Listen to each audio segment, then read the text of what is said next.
And thank all of you for coming out and participating, because we do intend to have some good, rich Q&A with this. This is a learning experience for us. That's kind of the way I'm approaching it. And if you walk this back, Shelton, so we started our Diversity and Inclusion Council earlier this year. And we have a good team, and we were kind of thinking about, what's the structure that we want for this council? What are the things that we want to try to accomplish together? And one of the obvious things that kind of came out in those first few meetings was,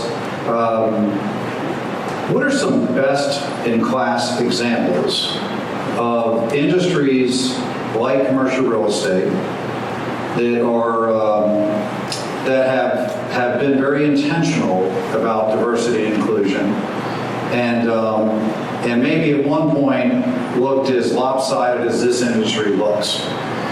And then Carol's like, I have an idea. He's like, Shelton Goode has a wonderful brand in the Atlanta market and in the business community nationally, and was part of the Georgia Power team way back when, who looked at diversity and said, we can change this employee population, and we can put people of color, gender diversity at all different levels of the organization, and really over time have a cultural shift.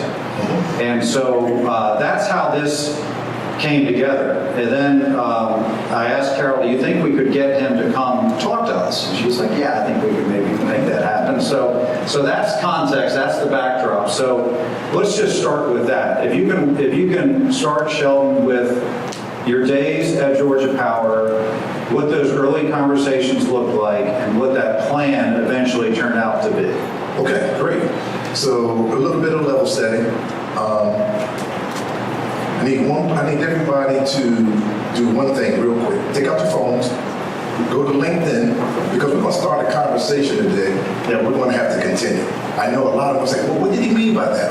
What did he say? So let's agree we're going to start a conversation today, but we're going to continue it. So everybody go to LinkedIn, find me, send a connect, and for those that's hesitant, the first 10 people to do it, I'll give you a copy of my next book. So let's start that way, because I know we're going to get you some good stuff. Now, having said that, can we talk? Let's go back to 2000. It was the summer, and I get a call from David Ratcliffe, the CEO at that time, that says, you got to get up here real quick. We've got a problem. At that point, I was running our customer care center, about 700 employees, the most diverse part of the organization. What I did not know was that 8 people had just filed a lawsuit the day before claiming racial discrimination. And they had attorneys who were going to pursue class action. What David called me for was, out of the 8 employees, 3 was from my call center. And so obviously imagine, the thing that you're worrying about is, keeping the lights on, and how many resolving customer complaints. And now the conversation is, we have 3 of your employees out of the 8 that feel as though they're not valued because of their experience and background. They don't feel respected because of their race, and they don't feel connected to our values and all the things that we hold dear. So it started out as a legal action. After many conversations with David, the legal team, the other senior leaders, David made a call. He said, I'm going to let the legal people handle the legal stuff. But if 8 of our employees, who, this is important, these employees have averaged 28 years of service, that's been around for over 2 decades, almost 3 decades, feel this way, there's got to be something. I don't know if it raises to the level of legal not legal discrimination, but discrimination at a class action level. But I'm going to take it to heart, and we're going to change. So I point that out to say that any change, whether it's change in business, change in culture, it starts at the top with leadership making a decision that we need to change from where we are, who we are, to something different or something better. And the thing that I think set us apart from other companies was first making that intentional decision to change. But David said, we're not going to, I'm responsible for this, but I can't do this by myself. Right. We have to have, and at that point, this was way before employee resource groups, employee councils, and all the things that we take for granted to 18 years later. He said we've got to do something, but he says we've got to involve employees, and that I think that sort of insight I think yielded results, which is still paying dividends today. Involving employees in making the change. Mm-hmm. So if you go back, you said this was 2000. Right. So Radcliffe is in the COC and decided he was going to make this a priority for Georgia Power. Right. What did those early planning months look like as far as you are engaging the people, but what does that really mean? And was there any baseline measurement that took place? That's right. And then setting any goals, because you and I had a prep call and we talked about not the numbers, it's making the people count, but walk us through the I guess the framework of the D&I strategic plan. Yeah, so at that point, again, what we now call diversity and inclusion was still relatively new. In fact, there was only one, maybe two companies that had made intentional efforts. One was IBM, the other was American Express.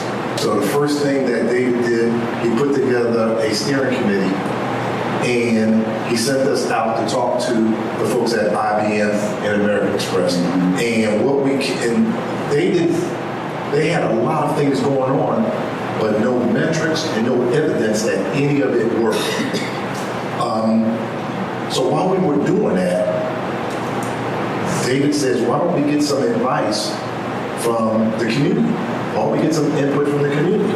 And so he put together the first ever external diversity advisory council, not knowing what we were going to get, but he says, if I get 10 prominent people from the community, they can help us. And then something else happened. We didn't anticipate this. So sometimes you get lucky. Sometimes you just get lucky. Coca-Cola at the time, who had also been sued like weeks before, settled.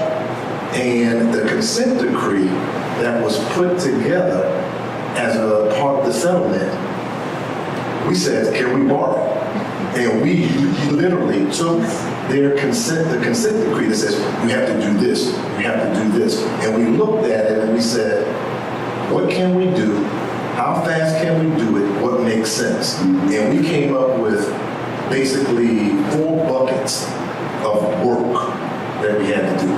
Number 1, we knew we had to change the lack of, I'll use the word diversity, the lack of diversity in leadership.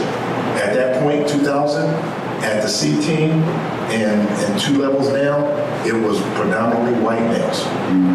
There was maybe 1, maybe 2 African-American males in a company of, at that time, about 15,000. They're much smaller today.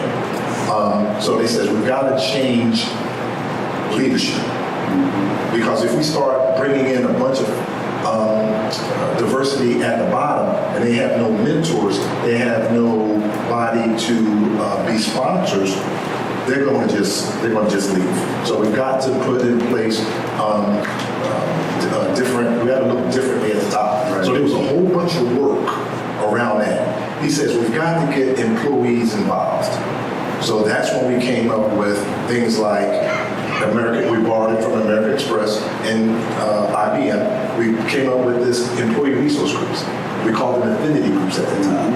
And we immediately started putting in place the plow on the ground and helping the environment get ready for these employee resource groups. And then we said, well, why don't we have a council, an employee diversity council? So we said we'll have an internal diversity council to work with the external diversity council. So we said that's a way to keep employees involved. The third thing he says, we got to do some training. We don't know what we don't know. We've got biases. We just don't know what we don't know. We think we're good people. We try to do good work, but our employees are telling us something different. Yeah. So we've got to do some training. And we were talking earlier about the race awareness workshop. Mm-hmm. So David said, I'm not interested in any touchy-feely stuff. You have to ask him about this race awareness 2-day program. He says, I need something that is going to really wake us up and get this and help us to see things differently. So we embarked on the race awareness workshop for leaders. And then we did diversity 101 for employees. So we had to do some training. And then last but not least, and I believe to this day, it is the single most important bucket of work that we did. We said, why did these employees come forward to us and tell us what's going on? And when we asked them, they said, we didn't trust you. We believed if we told you, you wouldn't believe us. If we told you, you wouldn't act on the information. And third, if we told you, you would retaliate against us. That hurt him to the core. Yeah. He says, we've got to change that. And they completely, and this is something that resonates with me today because I'm responsible for equal employment opportunity, affirmative action, Title VII, Title VI compliance. He completely shut down shop and built it from scratch. And that was huge. One of the things he did, and they're still doing it today, and they're the only utility that I know that's doing it. Imagine if you receive some discipline of some sort. Imagine being able to have a choice of having your case, appealing your case to an officer of the company that will look into your case, or having a sort of, let's call it a peer review. A peer review that's been trained to look into cases like this and hear them, and they will make a decision about whether the discipline is upheld or reduced or thrown out. Putting that sort of decision making in the hands of employees, it says, if we want you to trust us, if we, the leaders of this company, want you to trust us, we're going to trust you first. And to this day, I believe that's the single biggest thing that helped change the culture and help begin to win employee trust back. Now, in those buckets, there were literally 48 initiatives divided into 4 buckets. But those were the buckets of work. And they embarked on those in 2000, and they completed the last initiative in 2004. It took 4 years. 2004. So that's a significant investment of time, resources, and energy.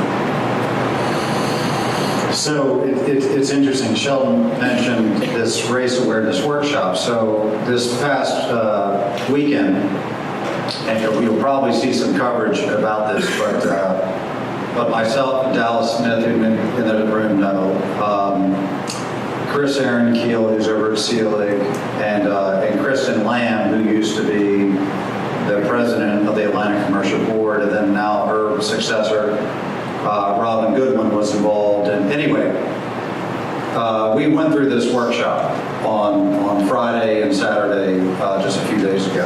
I had been through it through Leadership Atlanta in 2011, and I didn't grow up in a racist home. I was exposed to racism at school. But that 2011 race awareness workshop was very much an awakening where you have an opportunity to really understand and have a serious discussion about racism, sexism, homophobia, you name it, you're going into it over these 2 days. And we thought about, and it was something that I've shared within the D&I Council, that if we could get Mike Sidbright at JLL in the room, and we could get, and Ferguson couldn't make it, but David Lanier was there, and Audra was there, and we had, 30 of us in the room. And it was an incredibly powerful Friday and Saturday, and it breaks you down and it builds you up. But it gets you involved in the conversation. And I was mentioning to the facilitator that we were doing this today. And I mentioned it was Shelton, and the facilitator, I'm not going to name his name, and that's intentional. Big fan. They're friends and mutual admiration club. And but I told him about Shelton coming, and he told me about a video that David Radcliffe would send, and I guess this video, Shelton was maybe a certain level where he couldn't get out to the masses. Right. It was meant to kick off the race awareness classes that he could not personally kick off. Right. And can you share with this group, because I think it's pretty telling, and it gets to your point about it has to start at the top, but how he communicated, like, this is the journey we're going on. Right. And then I'll let you. Yeah, so again, this is David Radcliffe, the CEO of Georgia Power at the time, went on to become the CEO of Southern Company since retired. But he made a personal commitment to kick off every training class. But he knew he couldn't be there every one, so he filmed the video. And he looks dead straight at the camera, and he delivers this message that goes something like this. This is the journey that we're going on. We have to be better. We have to change. Not everybody is going to like it. Not everybody is going to appreciate it or understand it. But I need you. He's talking to the people in the class to make a decision. Do you want to go forward or not? And if he called it a leadership challenge, if you step up and say, this is not for me, I will help you find something else. But we are going to go forward. And you may not go forward with us. And he goes a little bit further in the video, and he talks about the fact that if you that he wants to put in place a change that outlives his tenure. And he says something like this: when I leave, people are going to say something like, "Wow, did you hear David left?" And then he says the next thing they're going to say is, "I wonder who's going to get his job."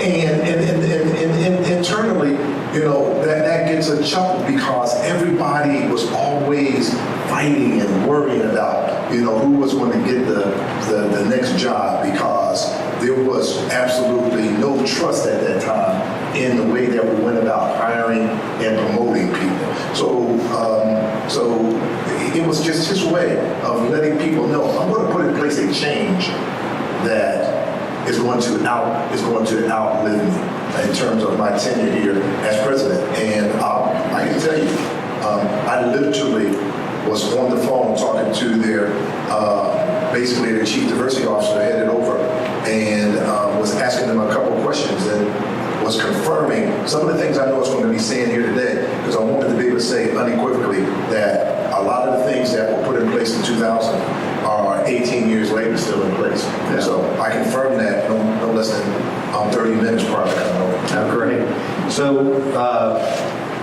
talk to us a little bit about Shelton. You go from Georgia Power, you stay in the energy field, you go to Allentown, Pennsylvania at PPL, and then what that experience, like that transition to PPL, any sort of similar practices that you brought into there, and what did that look like? And then what did Oshkosh look like as well?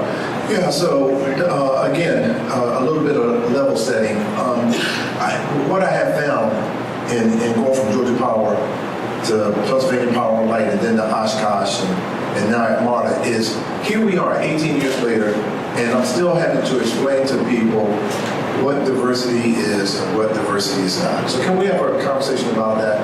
Because there, especially in the time and the environment that we find ourselves, if you ask 10 people what diversity is, you will get 15 definitions. So even if we can't agree on what it is, let's talk about what it's not. Diversity, and I shared this in a one-on-one conversation with you. Diversity was never and has never been about counting people. It's always been and always will be, regardless of what you hear, about making people count. And we're talking about everybody. We're talking about everybody in the organization coming to work, going home at the end of the day, feeling respected, not regardless of their difference, but because of their difference. That they feel valued because of the experience, the background, the education, the knowledge, the competency that they bring to their organization every day. And then feeling connected to something bigger than themselves. That's what diversity has been and always will be. It is not a program meant to point fingers, to place blame, to make anyone feel guilty, or to benefit people of color and women at the expense of white males. And that's what the persisting myth has been. And it just gets me so angry, because after almost 2 decades of work and thousands of people like myself doing this in communities and companies and across the country, it still seems to be this persisting myth that, well, I don't have time for that diversity stuff. You know, that's for people of color and for women. And that's simply not true. It's always been about how do we get everybody feeling a certain kind of way so that they are producing and generating results that benefit the company, and then everybody that's a part of the company. That's what it's always been about. So I leave Georgia Power, I go to Pennsylvania Power and Light, and the first thing that I faced was, even though I'm born and raised in Philadelphia, so the only reason I'm going back is I'm trying to pull a LeBron James, right? I'm trying to go back home and help my home team win a championship. What I found out was, well, let's do a little quick quiz here. So you're here in Atlanta. What 2 schools do you have to have graduated from to really have gotten an education? Come on. Georgia Tech, right? So here I am with a PhD from the University of Alabama. Do you think I got any love at Georgia Tech? No. I'm not sure you're going to get any love right here. See how those biases kick in? National championship. Of course, we beat the hometown dogs. You get no love, right? You see how these biases kick in? So guess what? I go to Pennsylvania, and I face the same sort of bias, because I was born and raised in Philadelphia, and they says, but you didn't graduate from the Penn State. You haven't been here for 10 or 15 years. I was like, my gosh, I'm leaving the world champion of utilities. I'm coming here to help you guys, but the biases kicked in. Education, degree, where you went to school, how long you've been there. I was the highest ranking African American in the company. I thought African Americans would flock to me wanting to get mentored and wisdom. No, you can't offer me anything. You didn't graduate from the Penn State. Well, this is a Penn State grad right here. He's so happy. He's been waiting for somebody to mention Penn State. Guys, we talk about these individual biases, but they are organizational biases that are strong. They're not meant to be bad. They're not meant, but they act like headwinds.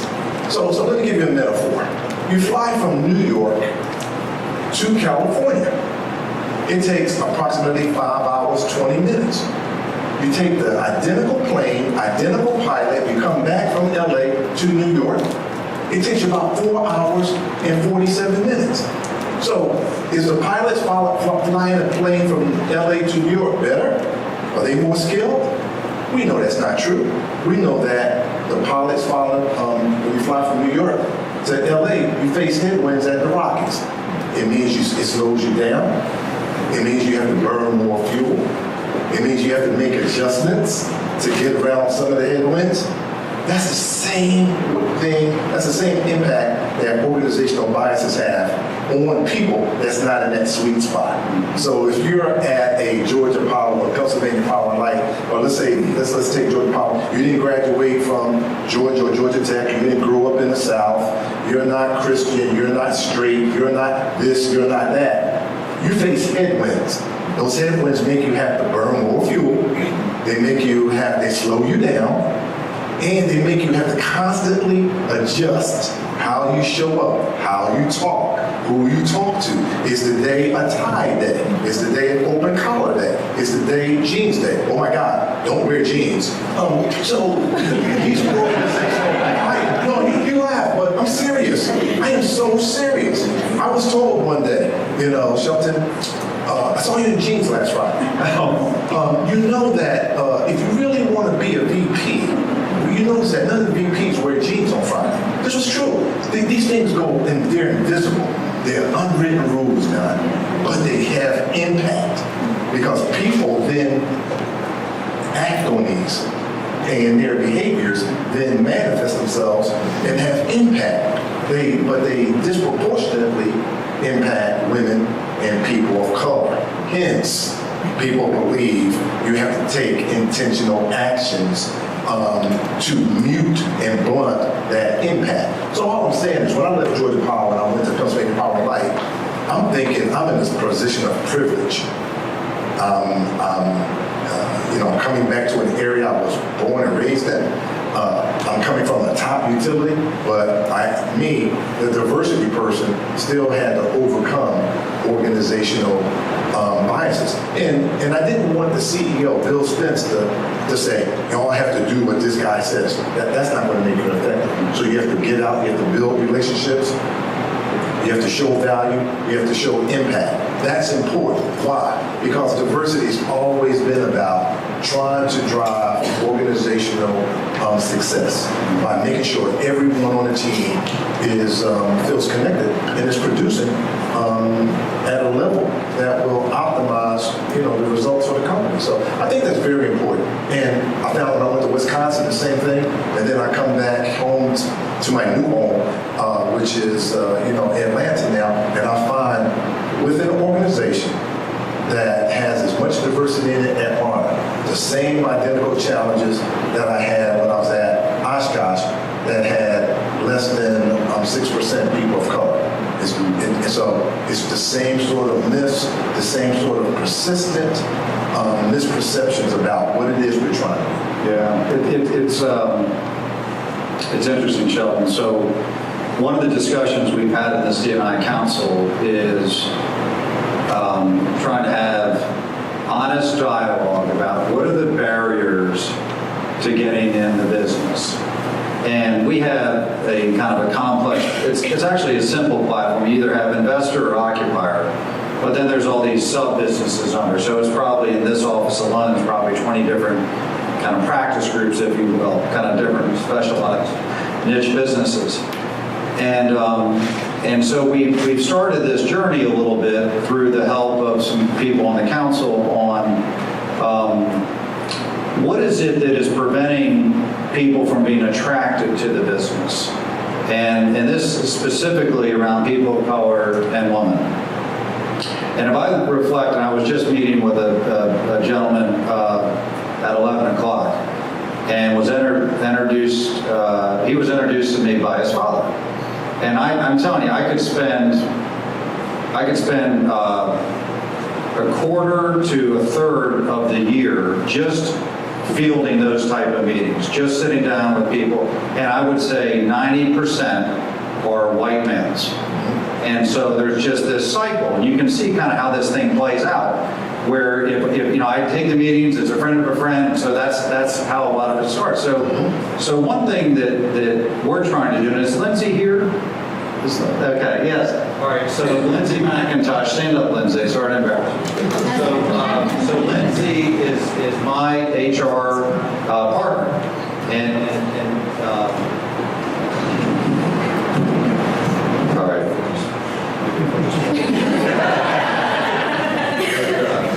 All right, thank you.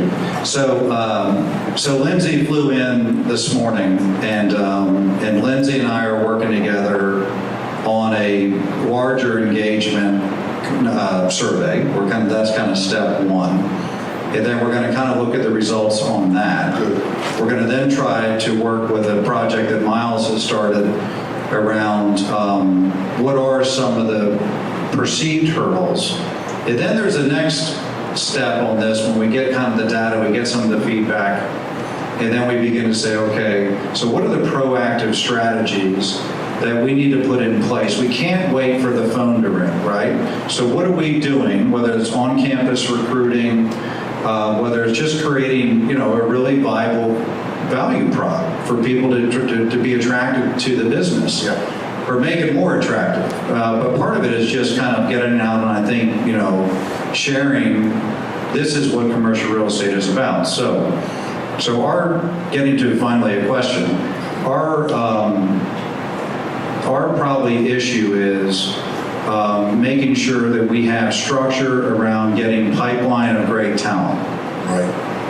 Yeah. So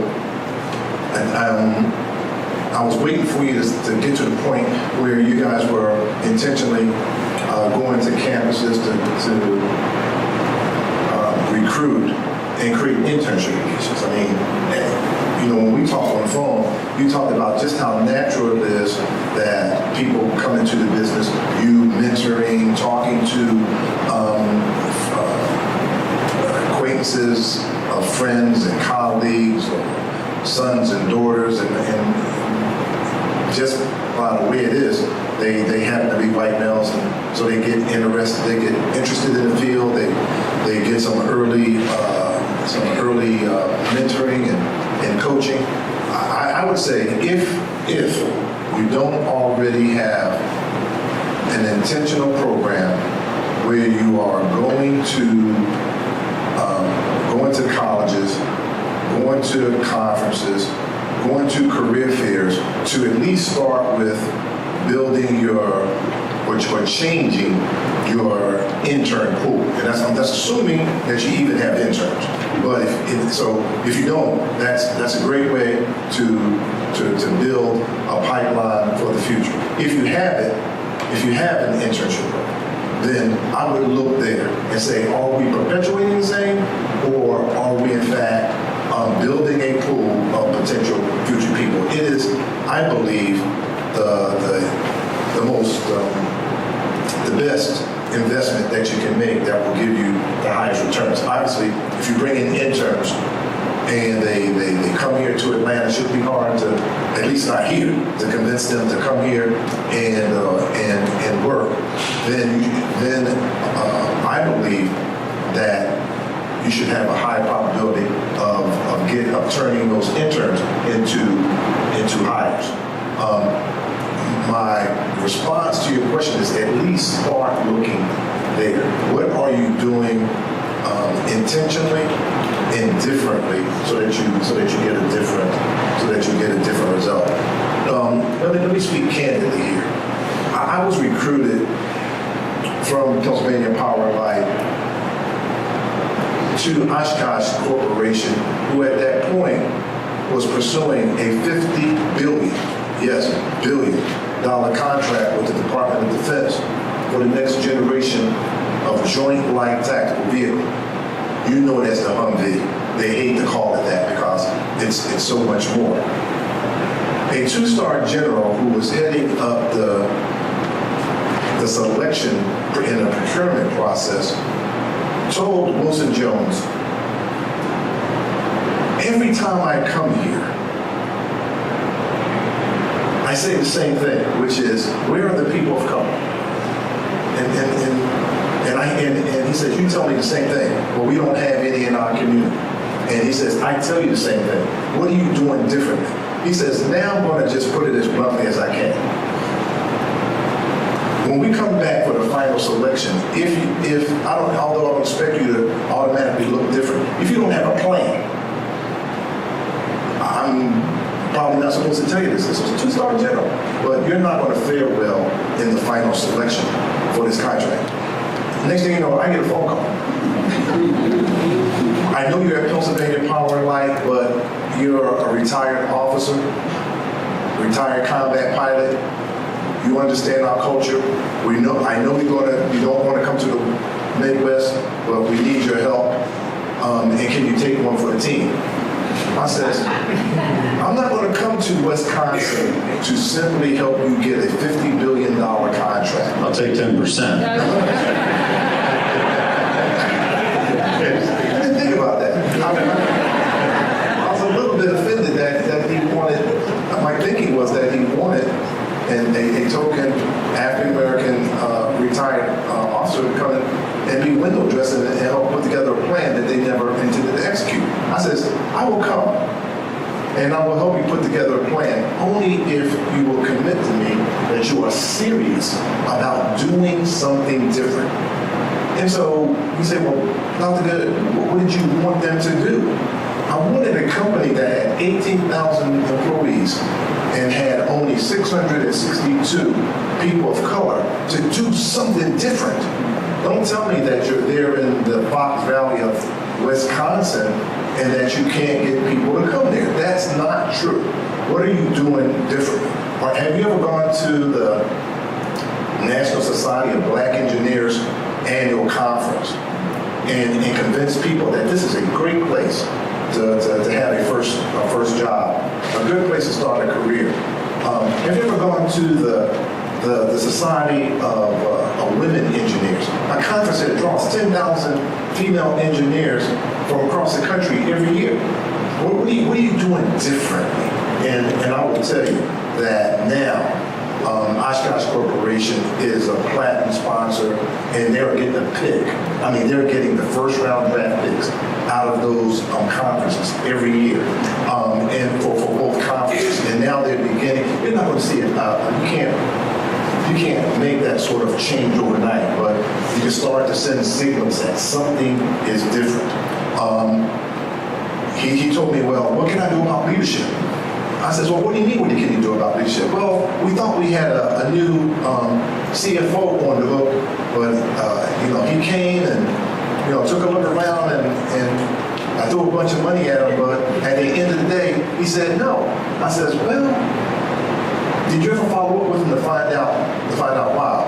Well, and he kind of said no. If he, considering the offer I gave him, if he didn't want it, I figured I'd find somebody else. You gotta find out why a person who you offer a considerable amount of money would turn down coming to the Fox Valley. I bet you had nothing to do with the lack of diversity in the area. I bet you had nothing to do with the lack of diversity in the company. There's something else that person picked up on. So you have to, my point to you, John, is you have to be intentional about what it is you want to change. And you can't fix everything, and you can't fix it overnight. I told you about Georgia Power, 18 years of sustainability to bring about the sort of culture that they have today. But David knew when he started it, it wasn't going to be a sprint, it was going to be a marathon. I'm not a marathon runner, but I think part of it, of running a marathon, is saying, I've got to run 26 plus miles, and this is how I'm going to do it. I'm going to put one foot in front of the other, take it 1 mile at a time, and I would imagine that's how you do it. But you have to, it starts with knowing it's a marathon, not a sprint. Yeah. And I want to make sure that we leave time here, Shelton, to get, so we've got 14 minutes, and I'd love to hear some thoughts from members of the Cushman team. Anything on your mind? Well, actually, before I do that, I can't stop myself. Before I do that, I do think it starts with creating this culture of trust. And one of the things that was really an interesting takeaway, because there's plenty of people in this room who are not part of the D&I Council or maybe haven't been able to be at all the meetings. I think one of the most powerful things or biggest kind of takeaways for me is when we sat in that room and we created an environment where people could be honest, or at least I think we did. And there was one example, and I hope are you okay with me? Well, you were, didn't I, Josh? But I love Josh, and one thing that Josh said is that, I'm not sure, I don't know if I can totally be myself. And I loved the fact that he shared it with us, because that's kind of the first start. If we're not creating an environment where people feel they can be who they are, and then we're failing as a culture. We just are, and we're all responsible for that. So if you're not acknowledging your colleagues, and you're not asking how they're doing, and you're not doing that, and then you're failing, I'm failing. But the fact that Josh felt the comfort to share that was really important. And then it's like, so then how do I try to do my part and encourage others to do their part to create this environment where people do feel like they can come in and be themselves?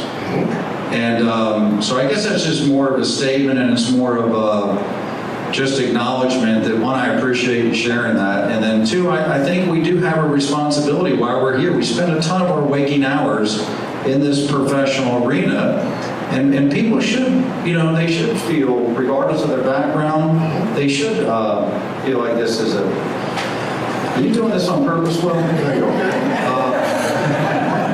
All right, so that's enough of me talking. So thoughts from the audience here. Yeah.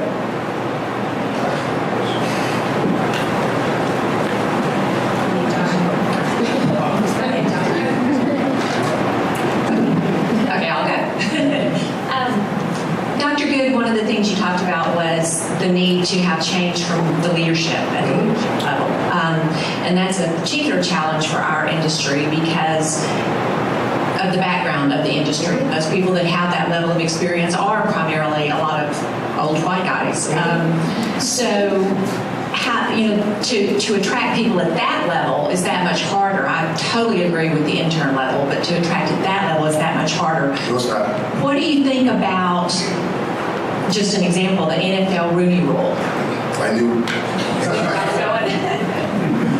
And again, it's so funny. Some of the solutions feed some of the perceptions. When I talk about Oshkosh, the CFO, one of the things that he did after he did make that phone call and talk to that gentleman, he said, we failed because we tried to do the hire ourselves. I think it would have been a better investment to hire a third party that's a diverse firm that could find a person or people at our level that would come and want to join the leadership team at the current state that we are, with the understanding that we're trying to change things. And that person had not had any of that conversation. He came in, took a snapshot, and says, without understanding that he was being recruited and was being counted on to be a change agent. And the CEO later said, he said, man, if he had told me that, it would have made a difference. If it was me, and a firm says, what's one thing that I can do if I want to change leadership? And again, I'm not just talking about changing the gender, the race, or ethnicity makeup. I'm talking about putting in place individuals that's going to lead. I'm talking about playing chess, thinking 2 or 3 steps ahead. I need mentors. I need champions. I need people that's going to help groom my 1, 2 levels down. And so what you would have to do is, if it was me, and I could only do one thing or two, one thing I would do is I would go to an executive search firm like a Carrington and say, help me find the talent that I'm looking for. Start with the T word first. The talent I'm looking for was someone that's going to be different than who we are, that's going to help be a change agent. And here's the change I need this person or individuals to help me bring about. Number one, let's just start there. Now, the The Rooney Rule, I would only resort to if I didn't use an executive search firm.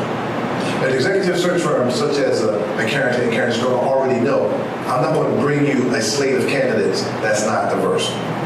But if you were doing it internally, I would turn to my HR, my talent acquisition team, and say, for level 1, which is my direct reports, in level 2, tier 1, tier 2, do not submit any slates that do not have diversity in the slate. And I would just make that a mandate and then put the onus on talent acquisition to make sure that the pool, that there's people applying for the jobs, and then therefore as you reach in there looking for your final slate, you should end up with a diverse slate.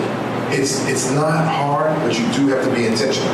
What I found, and I'll still go have some more questions, is we tiptoe around it. You won't get to the end result that you want by tiptoeing around it. And General Counsel, if you're in the room, I know you're not going to like what I just said. They never do. They never do. They're going to trot out 18 cases, and other case law that's going to say, that's putting us at risk. I vehemently disagree. You have to take those sort of intentional actions if you want to change. And I don't mince words about that. I really don't. Not when you talk about the top of the house. Josh? Thank you for coming. I appreciate you. I have 2 questions. So the first one is, how do we keep this same energy? You mentioned 4 years time to really make a big impact.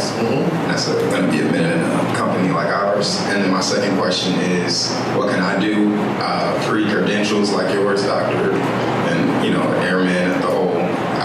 Thank you, but I don't have like any type of resume. What can I do to, I guess, not demand that type of respect, but have that same type of response that you would get? Yeah, easy. So let me ask you the first question, and I'm going to direct my response to you.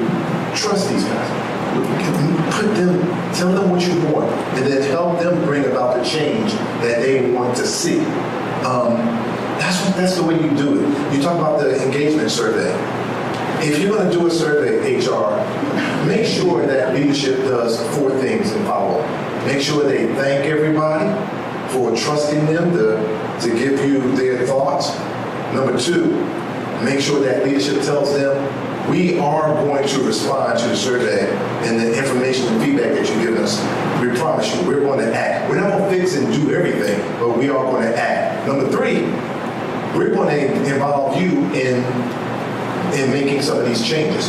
You're not going to just throw a bunch of stuff over the fence at us and expect us to fix it. No, you're going to help us. Number 4, we'll keep coming back to you and communicating on progress and keep moving forward. That's how you keep the energy. You get the people who will be most affected by it involved in the change. You already have a council. I don't know if you have employee resource groups, anything that you can do to get the people most affected by the change involved in making the change. They will keep saying, we're not quite there yet. We're not quite there yet. We need to keep moving. To your second question, I'm not quite sure if I understand it, but can I say this? Take a moment of privilege. The number 1 competency that I have now, the number 1 ammunition or the thing that I have going for me right now, I call it my position of privilege, is that I've reached a certain point in my career and I'm seasoned, and I can afford to show up authentically and transparently. I come to work every day fearless. I come to work every day because it's like, man, I'm finally here. I'm that guy. I'm the guy that, the whole leadership team is saying, what should we do? What direction should we go in? And so I'm not the person, I'm the person that's supposed to be saying, we can't do that, or we need to go in this direction. So I would say to you, as you aspire in your career, everybody thinks promotion, everybody thinks title, everybody thinks money. But imagine, if you would, being able to come to work every day, not worrying about, are you dressed appropriately? You know what I mean? it's like, wow, is today business casual or today is it a tie day? You know, can I wear dreads or do I have to wear my hair close shaven? Imagine every day, and I know you know what I'm talking about, every day waking up. So I'll just talk about me, every day waking up thinking, okay, how do I show up today? I can't be too arrogant. I can't speak out of turn. I can't do this. I can't do that. Imagine if you could wake up every day saying, wow, this is what I'm going to do today, and not be so preoccupied by being afraid about what you can't do. And so I know what you are talking about, but aspire to be in a position of influence so that you can say, I'm sorry. I think that I hear what you're saying, but suppose we try a different way. And being able to talk to your manager, your manager's manager, or John without any concern about how that's going to come back and hurt your career and stuff like that. Imagine working without fear. Imagine that. I would take that and take a pay cut. Early in my career, I won't do it now. But there was days that I would have loved to show up without worrying about, if I make a mistake today, is it going to haunt me for the rest of my time here? And is it going to haunt me because of the color of my skin? So you want to be transparent, you want to be authentic, and you want to be fearless. Don't everything else will come. Everything else will come. That's my free advice, Coach. Good. So, yes. I don't have a question. I just wanted to tell Josh he's already awesome and making the positive.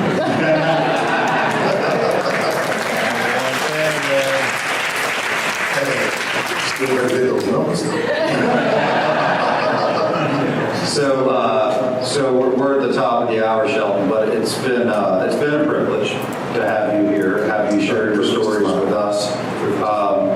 We've got a ways to go, but I do take some comfort with the team that we have, the intention that we're taking, the fact that Lindsay flew in. This is important to Lindsay. It's important to our leadership team. It's important to the colleagues here in Atlanta. So thank you for being with us today, and we look forward. Maybe we can bring you back in a year's time, and then we can kind of tell you this is some of the progress we've made. Tell us what you think. Tell us where we can get better. And so we'd like to continue the relationship with you. And let's give Shelton a round of applause.